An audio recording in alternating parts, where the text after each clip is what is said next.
Ketika Allah ingin mengadili keangkuhan manusia, itu Allah cara ngendikan sederhana sekali. Falola in kuntum ghairu madinin tarji'unaha in kuntum shadiqin. Kalau kalian merasa kuat sebagai manusia, merasa dikjaya karena Anda penguasa, Anda tidak ada punya tanding, Anda orang hebat. Bu ya jangan mati kata Allah. Falola in kuntum ghairu madinin tarji'unaha in kuntum shadiqin. Bu ya kamu yang merasa hebat, merasa dikjaya, kalau pas mau mati itu nyawanya dikembalikan. Jangan mau mati, orang hebat kok mati.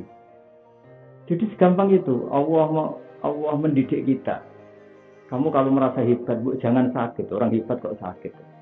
Kamu kalau merasa manusia itu kuasa, Bu, jangan mati. Orang hebat kok mati. Kalau lah in kuntum ghairu madinin tarji'unaha in kuntum shadiqin. Jadi saya berharap lewat ngaji Quran dengan tadabbur itu iman kita tambah. Caranya gimana ya tadi? Melihat intisari Quran.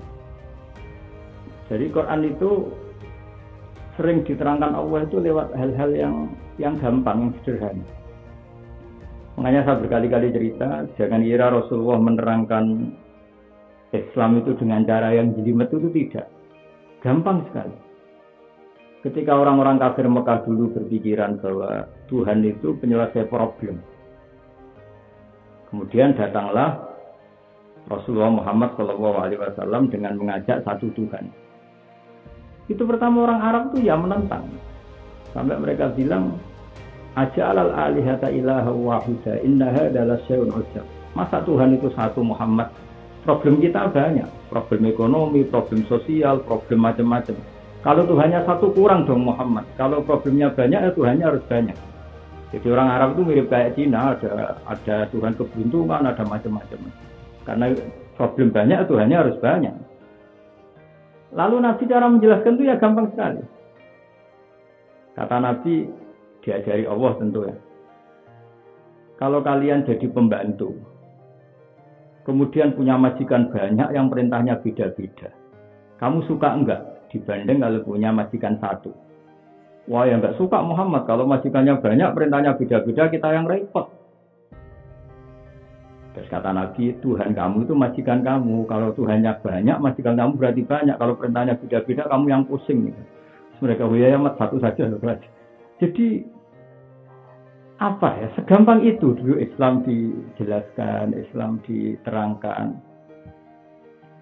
Ketika Nabi cerita tentang apa, itu ya sering banyak pertanyaan. Kadang orang yang belum paham juga gak nyaman ya dengan penjelasan itu. Tapi lama-lama setelah Nabi memberi penjelasan, seperti yang diceritakan Gus Yassin tadi, misalnya menyangkut perdagangan. Dulu yang namanya orang itu ya, mulai dulu ya sama lah, kalau sudah ingin punya uang yang ngotot. Misalnya mangga belum besar, masih pentil kalau dalam bahasa Jawa sudah dijual. Dengan asumsi mangga besar.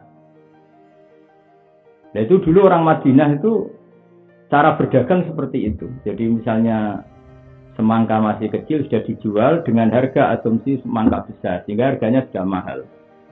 Mangga juga gitu. Dan itu sudah menjadi tradisi di Madinah. Ketika Nabi datang memberi penjelasan, boleh menjual semangka itu ya kalau sudah besar asumsinya ya memang sudah besar, bukan asumsi besar, memang sudah besar. Menjual mangga ya sudah besar, bukan masih pentil. Mereka menolak. Ini sudah berjalan ya Rasulullah, kita selama ini berdagang juga seperti itu. Terus kata Nabi memberi penjelasan, Nabi menjelaskannya mudah sekali.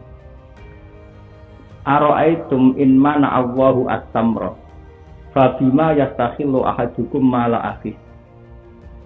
Jadi Nabi cara menjelaskan gampang sekali. Misalnya pentil mangga yang masih kecil, yang masih satu nekeran itu masih kecil.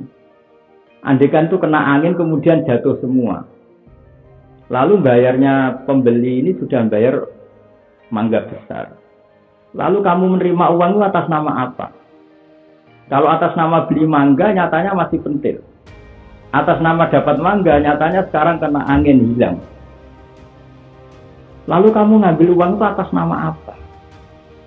Atas nama jual mangga, tidak ada mangga. Akhirnya orang-orang Madinah mulai berpikir, iya ya, jual mangga kok dapatnya pentil.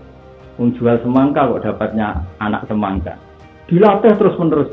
Lama-lama sahabat itu Semenjak itu ada konsensus bersama kalau jual apa itu buah ya gak ada budui solahiha kalau dalam fikih itu. Setelah kelihatan layak dijual.